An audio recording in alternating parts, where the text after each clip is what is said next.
Good morning friends, जय हिंद। आज हम बात करेंगे कि कैसे हम स्टोरी को लिखें और कैसे उसको नरेट करें कि वो एक अच्छी पीपीटीटी स्टोरी बन पाए।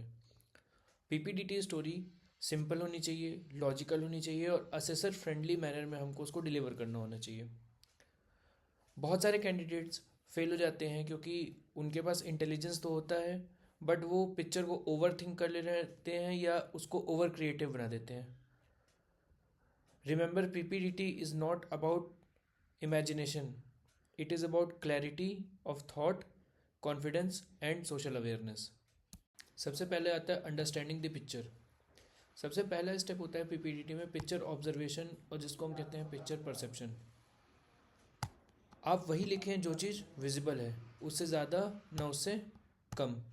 हमको सबसे पहले क्या देखना है?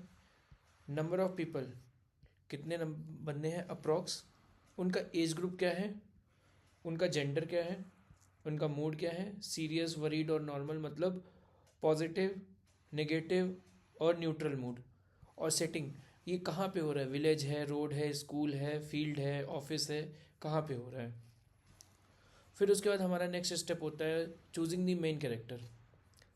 जो मेन कैरेक्टर होगा वो यंग होना चाहिए, रिस्पॉन्सिबल होना चाहिए, सोशली कनेक्टेड होना चाहिए। तो हमको उसका मेंशन करना होता है नाम, एज, प्रोफेशन और की क्वालिटी। ये जो वर्ड्स हैं काम, रिस्पॉन्सिबल, कॉन्फिडेंट, ये लिखना नहीं है, ये आपकी स्टोरी में से इमर्ज होके आना चाहिए, तभी मैंने इसको ब्रैकेट में लिखा हुआ है, वो भी आएगा। अगला पॉइंट है कि हमको क्या क्या वर्ड्स अवॉइड करने हैं। लगता है, शायद, मुझे ऐसा लगा।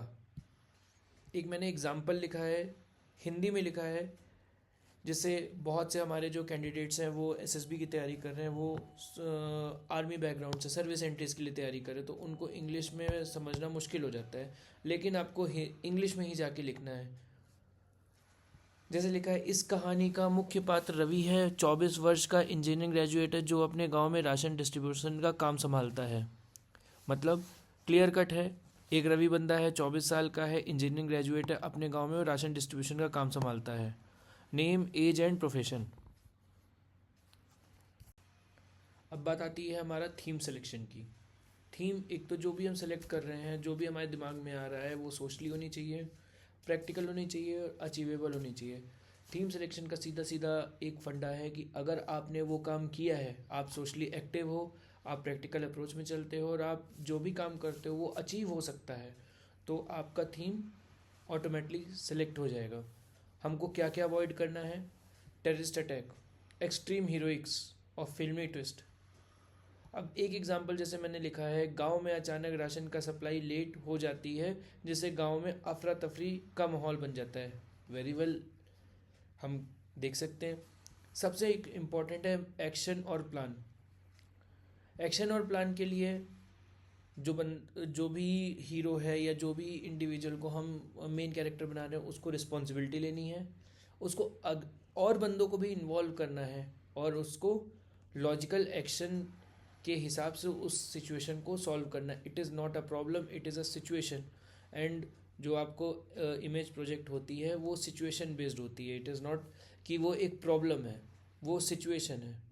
आप जब आप एसएसबी के लिए जाओगे, जो आपको टेक्निकल ऑफिसर या साइकोलॉजिस्ट ब्रीफिंग करेंगे, वो बोलेंगे it is the situation, you have to write a story covering 3 parts: what led to the situation, what is currently happening and what is the expected outcome। तो रवि ने स्थिति को समझा और गांव वालों को शांत किया। उसने पंचायत के सदस्यों और राशन डीलर से बात की, लोगों को प्रायोरिटी के हिसाब से लाइन में खड़ा करवाया और इमरजेंसी स्टॉक का इंतज़ाम किया। Very well, acceptable. हमें हमेशा एक्टिव वर्ड्स को यूज़ करना है, like decided, coordinated, guided, insured, जिससे आपकी लीडरशिप नेचुरली आ जाएगी स्टोरी के अंदर। अगर आपने सिचुएशन को सही परसीव किया है और आपने अपनी सेटिंग, जिसको कहते हैं हम, जहाँ पे सिचुएशन हो रही है, सेटिंग इन द सेंस कि विलेज है कि कहाँ पे सिचुएशन हो रही है, तो अगर उसको आपने सही परसीव किया है तो आपका आउटकम भी सही निकलेगा। आपको ध्यान देना है, आउटकम पॉजिटिव होना चाहिए, मतलब प्रॉब्लम सॉल्व होनी चाहिए या सिचुएशन एड्रेस होनी चाहिए। सेकेंड इज़ रियलिटी, रियलिटी होना चाहिए। बहुत इसमें थोड़ी सी मिस्टेक हो गई है, प्रैक्टिकल है तो प्रैक्टिकल लिख गया है, रियली सॉरी फॉर दैट। तो अब आप ये पढ़िए, उसकी समझदारी से राशन व्यवस्था सही हुई, गांव में शांति बनी रही और लोगों का रवि पर विश्वास बढ़ गया। अवॉइड क्या करना है, सब लोग खुश हो गए, बहुत ज़्यादा वेग है, गवर्नमेंट ने अवार्ड दिया, अनरियलिस्टिक है। अब मैं आपको बताता हूँ नरेशन की टिप्स, 30 से 40 सेकंड में अपना नरेशन को कैसे ख़त्म करें। Picture fat 5 second, character intro 5 second, problem oblique issue मतलब जो आपको डिस्क्राइब करना है 10 सेकंड, और एक्शन और रिजल्ट 15 सेकंड। टोन आपकी काम होनी चाहिए, कॉन्फिडेंट एंड ऑडिबल होनी चाहिए। Body language upright, eye contact with the group member, आप ऐसे एक ग्रुप में बैठे रहोगे, यहाँ असेसर्स रहेंगे, आपको इनको नहीं देखना है, आपने इनको देखेंगे तो आप फेल हो जाएंगे, आपने अपने ग्रुप में ही देखना है। And no hand shaking.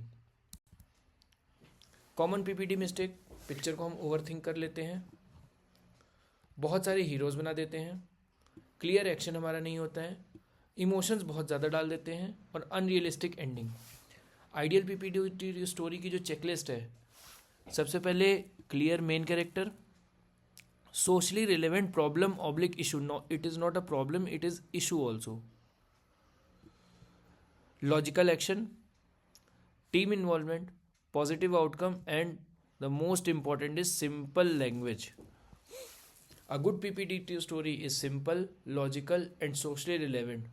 Focus on clarity, not on creativity. Focus on action, not emotion.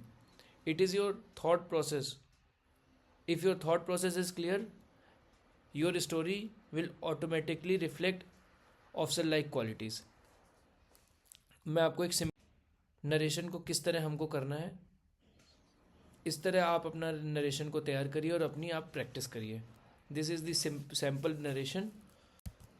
आप हमको कांटेक्ट कर सकते हैं, हमारा व्हाट्सएप पे ग्रुप चल रहा है, अगर आप मेरे को पर्सनल मैसेज करेंगे तो मैं आपको उस ग्रुप में ऐड कर दूंगा।